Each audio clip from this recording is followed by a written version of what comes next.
I'm going to share with you a couple of distinctions I think about when I think about tutoring versus coaching.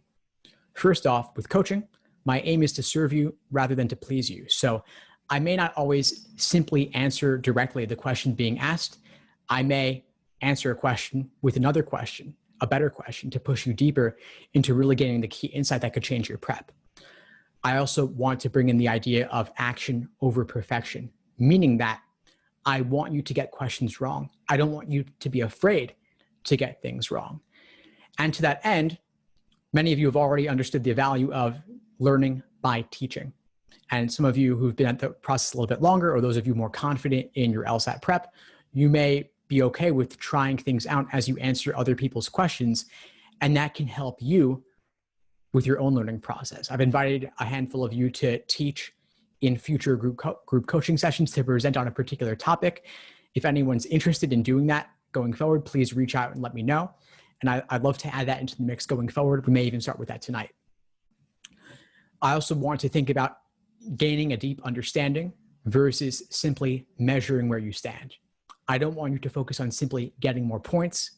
This isn't an athletic competition. I want you to aim to better understand the exam as an end in of itself. Obviously, the LSAT is just one stop on a very long journey. You've got the LSAT, law school, the bar exam, actually being an attorney. So the LSAT may just be a pit stop for you, but I want you to pretend for the next month or two or three until whenever you take the exam that the LSAT is your focus. And you want to adopt that mindset to gain the test maker's perspective, to see the exam from their point of view.